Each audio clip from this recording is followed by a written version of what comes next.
Estou deputado federal, mas sou agente da Polícia Federal com muito orgulho. Eu sou da época onde a Polícia Federal não perseguia ninguém. A Polícia Federal hoje, ela não é mais uma polícia de Estado. A Polícia Federal ao qual eu pertenci não era de direita, não era de esquerda, não era de centro. A Polícia Federal sempre nos fez acreditar que a lei era para todos. Mas, infelizmente, hoje, nós não vivemos essa realidade no Brasil por conta da cúpula da Polícia Federal e de meia dúzia de delegados. Eu não sei mais quem é o chefe da Polícia Federal, se é o ministro da Justiça ou o ministro Alexandre de Moraes. Eu gostaria de tirar essa dúvida com Vossa Excelência. Ministro, o senhor disse que está inconformado com as convocações. É só a cúpula da Polícia Federal parar de perseguir idosas, cabeleireiras, manicures, padres, parlamentares de direito como o deputado Marcel Van Hatten, eu, Cabo Gilberto e tantos outros. Parar de perseguir menores de idade, como a Mariana, filha do jornalista Oswaldo Estáquio. Nós não vivemos mais numa harmonia entre poderes, que Vossa Excelência disse, nós não vivemos. Uma única pessoa, o ministro Alexandre de Moraes, manda e desmanda no nosso país. Os deputados do PT, o senhor falou do artigo 53, os deputados do PT sempre xingaram, ofenderam o presidente Jair Bolsonaro. E era considerado imunidade parlamentar. Quando hoje nós temos deputados de direita aqui levantando a sua voz, não é mais imunidade parlamentar. O que eu vejo? Como policial, os deputados de esquerda podem tudo. Podem roubar, podem até ser pegos com dinheiro na cueca. E são liberados. Agora é crime criticar um delegado da Polícia Federal. Temos que responder um inquérito policial. Então a gente não vive mais naquela Polícia Federal que eu vivia. E provo para o senhor. Poste nas suas redes sociais hoje uma foto da Polícia Federal e todos vocês, para vocês verem as críticas que a população faz. Os familiares de policiais federais questionando os policiais federais por que a Polícia Federal está se tornando uma polícia de governo. Está aqui, ó, uma publicação da revista Oeste. Delegados da Polícia Federal criticam o governo Lula por cortes no orçamento. Leia os comentários. Acho justo, afinal, o serviço virou muito mais leve. A Polícia Federal mudou de prender bandidos e organizações criminosas para perseguir idosas, trabalhadores, cabeleireiros, parlamentares. Outro, PF ou PX? Polícia Federal ou Polícia do Xandão? E assim vai. Essa é a Polícia Federal de hoje, que indicia um padre por tentativa de golpe. Que golpe? Orando o Pai Nosso com crucifixo. Eu gostaria de saber por que a Polícia Federal indiciou um padre por tentativa de golpe, com crucifixo. Como um padre vai dar um golpe de Estado? Então essa é a Polícia Federal de hoje. E eu gostaria aqui de ir para minhas perguntas. A Polícia Federal fez uma busca e apreensão na casa do jornalista Oswaldo Estáquio para apreender um passaporte. E tinha uma menor de idade, de 16 anos, a Mariana, que teve revista íntima. Mas no Supremo Tribunal Federal, STF forma maioria para proibir revista íntima em presídio. Ou seja, revista íntima em presídio não vai poder. Mas revistar uma menina menor de idade, uma criança de 16 anos, pode. Gostaria de perguntar ao ministro se o senhor acha, dentro da Constituição, da legalidade, você fazer uma revista íntima para apreender um passaporte numa menor de idade chamada Mariana, filha do jornalista Oswaldo Estáquio. Minha segunda pergunta é sobre o inquérito contra o deputado Marcel Van Hatten, de delegados que não comunicaram o Conselho de Ética, não comunicaram o presidente da Câmara, já que a acusação é que o deputado tinha extrapolado a sua fala. Não houve comunicação ao Conselho de Ética, nem ao presidente da Câmara, e abriram um inquérito policial. Me parece que é uma forma de tentar intimidar o deputado Marcel Van Hatten e o deputado Cabo Gilberto. Essa é a minha segunda pergunta. Minha terceira pergunta, eu já estou terminando. Sérgio Cabral Já estou terminando. Sérgio Cabral foi condenado a 430 anos de prisão. Foi solto e pode concorrer e diz que quer ser deputado federal.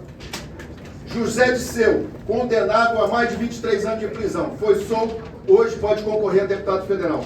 O diretor da Polícia Federal, André Rodrigues, numa entrevista, disse que o policial federal, ele quer enviar uma PEC e o policial federal não pode ter o direito de se candidatar. O policial federal tem que fazer política da porta para fora. Se quem rouba, quem é condenado por corrupção, lavagem de dinheiro, pode até ser presidente da República, por que um policial federal de conduta ilibada não pode se candidatar? Porque nós somos, em maioria, de direita. E para terminar, a maioria dos policiais federais discordam do que vem acontecendo com a Polícia Federal. A maioria é uma cúpula ligada a Dilma Rousseff, Luiz Inácio Lula da Silva, que vem destruindo a imagem da Polícia Federal. Destruindo! É só pesquisar com o povo brasileiro. A Polícia Federal não é mais vista como era antigamente. Por quê? Porque fica perseguindo padre, cabeleireira. E o PCC, Comando Vermelho, acabou. Então, assim, minha indignação com o que vem acontecendo com a Polícia Federal, de certos delegados perseguirem parlamentares de direita, mas esquecerem do crime organizado. E volto a dizer, os deputados do PT podem tudo, inclusive andar com dinheiro na cueca. Muito obrigado, deputado. Vou conceder a palavra ao ministro responder e em seguida passaremos aos inscritos e lideranças. Senhor presidente, gosto muito de dialogar com o deputado delegado Paulo Vinícius. Ele é veemente, é firme, modéstia à parte, eu também sou. Então nós estamos assim num patamar equivalente, ele é sempre muito bem-vindo lá no Ministério, muito bem atendido, café quente, água gelada, e sempre chegamos, digamos assim, a um consenso, sempre que possível.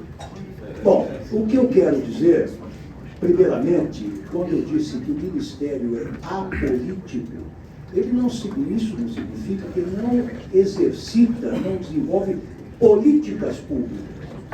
E a política relativamente à posse e ao porte de armas é uma política pública. E cada governo tem a sua perspectiva relativamente a esta questão.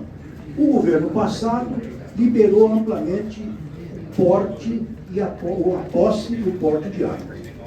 Este governo tem uma visão distinta. Ele entende que a situação de armas do país precisa ser regulamentada. Porque a arma é um instrumento letal, um instrumento que pode levar pessoas à morte. E há consenso entre os especialistas, o senhor tem as suas estatísticas, eu tenho as minhas, e o exemplo dos Estados Unidos, com todo respeito, não é um dos mais esclarecedores, porque o que a gente vê na televisão, o número de atiradores em shoppings, em escolas, a mortandade que se faz no meio das ruas e parques, é algo estarrecedor. Eu ousaria dizer que isso está vinculado ao número indiscriminado de armas em circulação naquele país, que é o berço da democracia, ou um dos berços da democracia. Então, nós sim fazemos política pública, nós, o Estado brasileiro, a administração pública, toda vez que se tem um instrumento que pode apresentar perigo para a sociedade, seja ele qual for, mas vou dar um exemplo, o automóvel. Quem quer dirigir um automóvel precisa ser habilitado. Ele passa por testes de natureza técnica, psicotécnica e muitas vezes entrevistas pessoais. Motocicletas, aviões, todo mundo tem que ser habilitado. Então, quem usa uma arma, quem quer portar uma arma, ele precisa ser habilitado sim. Ele tem que passar por testes técnicos, psicotécnicos, eventualmente entrevistas, e tem que justificar. Imagina um médico cirurgião, neurocirurgião, ele quer uma arma para usar dentro da sala de operações, não faz sentido. A polícia tem a obrigação de examinar essas situações todas. A pessoa precisa de uma arma, ele lida com dinheiro, ele está ligado ao setor de segurança, ele terá o porte de arma, desde que dentro dos critérios que não são inventados, dos critérios legais e regulamentares que estão nos decretos e nas portarias. De maneira que eu quero dizer a Vossa Excelência, deputado Vilinski, que eu penso que que é preciso, sim, termos uma política pública voltada ao controle de armas. O controle racional, proporcional, não é possível, como em todos os outros instrumentos que podem produzir mortes ou lesões corporais, o Estado precisa ter um certo controle. Com relação a Vossa Excelência, muito bem notou, com bastante atenção, a diferença de tratamento entre as PMs, cuja portaria foi editada, segundo a anotação que tenho do senhor aqui, maio de 2024, e depois a autorização para as armas para as polícias civis. Muito bem. Há uma diferença nesse caso. Em primeiro lugar, esta regulamentação das armas que são portadas pela Polícia Militar, seja da Polícia Militar, seja da ativa, seja da reserva, é competência do Exército. E a nossa Constituição estabelece, o senhor sabe disso, como estudioso da nossa Carta Magna, as polícias militares, Coronel Ulisses, são reserva do Exército. Portanto, elas podem ser convocadas no momento de perigo nacional. Sim.